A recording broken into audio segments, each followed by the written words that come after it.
That's a great way to look at it. Absolutely. And there are some folks who are transgender who would consider themselves as part of this man woman traditional Christian view of gender. Okay. So just to say it, as Jeremy pointed out, it is this wide variety of being, ways of being in the world. Just like if someone said, like I would say, I'm a Christian. So you know what that means, but there's a lot about that you don't know what that means. Like, does that mean, am I Catholic? Am I Baptist? Do I believe in the virgin birth or I don't? You know, all those different things that go into being a Christian. I mean, there's a million different ways to be a Christian. Every one of us who's Christian is a little bit different. It's the same with the LGBT community and particularly with trans. So one thing to know about is trans is about gender identity, and it's different from the LGBs, from the lesbian, gay, bisexual, which is about attraction. So LGB is about romantic attraction to someone.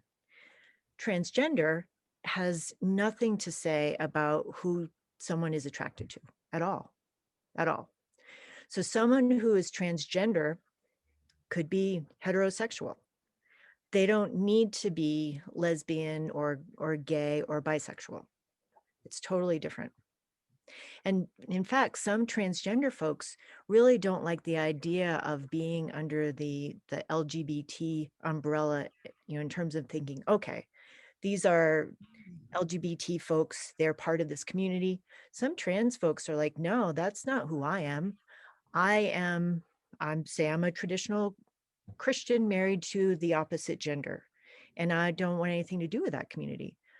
Other transgender folks are like, yes, these are my people. So you can kind of see what I mean about it's so individual. One thing that we can all agree on is that it means that whatever your birth certificate said, it isn't how you are. So in other words, I'm born, the doctor puts female on my birth certificate. But when I think about who I am and I look in the mirror, if I was transgender, I would expect to see someone who looked male in the mirror because that would match who I am inside. For some faiths, they think about having a pre-mortal life, and they think about transgender as someone who, before they were born in this world, they were a different gender. And then they were born into this world a gender different from what they were before. And so they're meant to have that experience, and then they go back to the previous gender. So it's, a whole spiritual type of experience for them. There's different cultures think about it different ways. Our Western culture has a unique way to think about it. All over the world, they think about it differently. We hear about Native Americans and Two-Spirit culture. Perhaps you've heard of that. In different cultures, people who are transgender are revered. In some parts of the United States, a lot of parts of the United States, people who are transgender are at greater risk of attack, of physical attack and all kinds of attacks. So there's that spectrum of it too.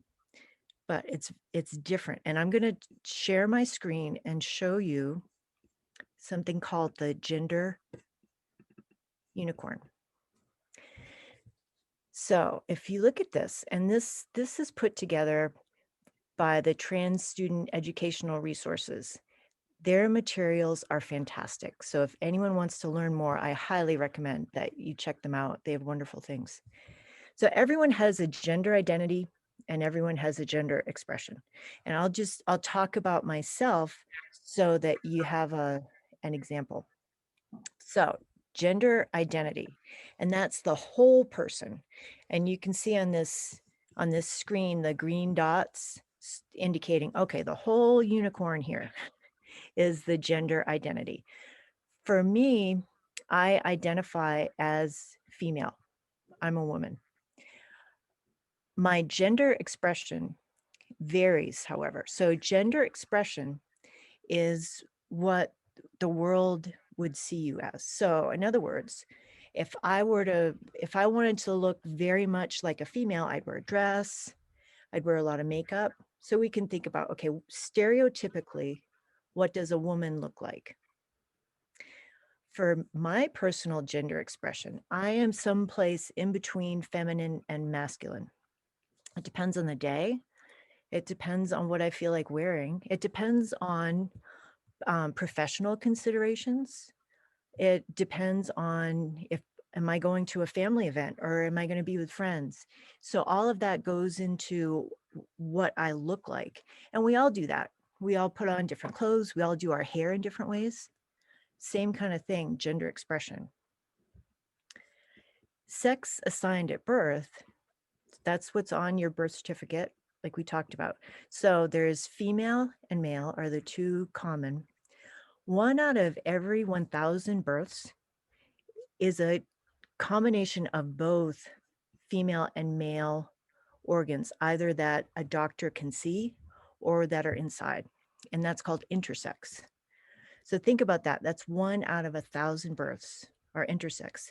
And often it's the doctor who will look at a newborn baby and just make a decision right there.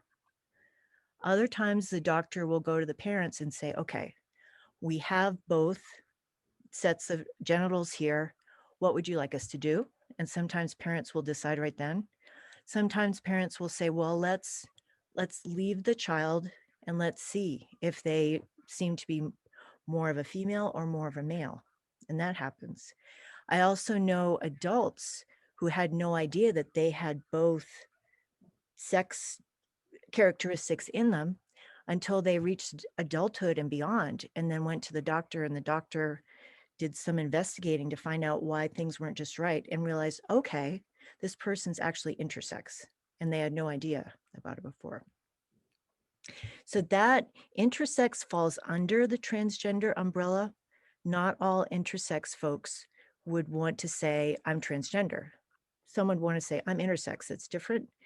And some would say, I don't want any part of the LGBT community.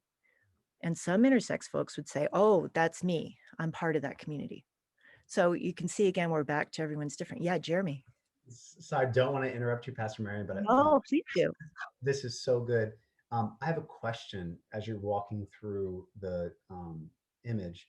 Under gender identity, it says there's a column for male, woman, male, man, and then the third column, other genders. Is this what intersex is? That is a terrific question. Thank you for asking that question. Have either of you heard of the word gender queer or gender non-binary? Yeah. No. Okay. Mhm. So what that means is if you are something other than a, a female or a male, you can be gender non-binary. Some transgender folks will say, well, I'm not transgender, I'm gender non-binary. Some trans folks wouldn't go that route. They'd say, no, I'm transgender. I'm not doing the gender non-binary thing. All that is a way that people choose to identify themselves. So, for example, two of my children identify as they don't identify as, they are transgender. Two of my children are transgender. I identify as gender non-binary, meaning that I am mostly a woman female, that mostly that totally matches my birth certificate. Other times I feel more male than female. So for me, it's more accurate to say, okay, I'm more gender non-binary. That fits who I am as a person. But that's just a label. So it doesn't change Marion that you know. It's just my sharing how I think about myself with you. And it may be something you can see depending on my gender expression.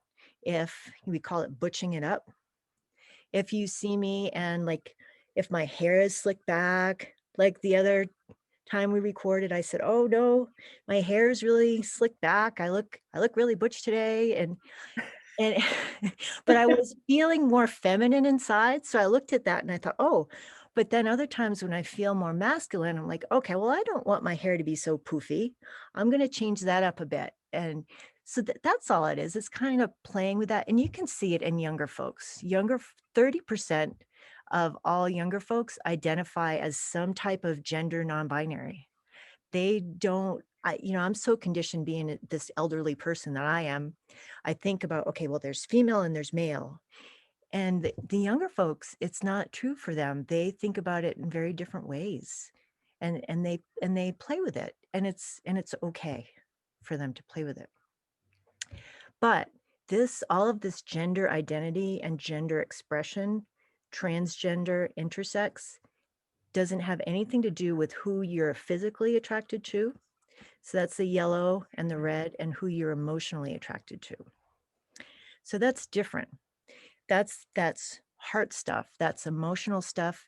It doesn't have to do with your body, because a female person can be attracted to females, a male person can be attracted to males. That's the homosexual, the gay kind of thing.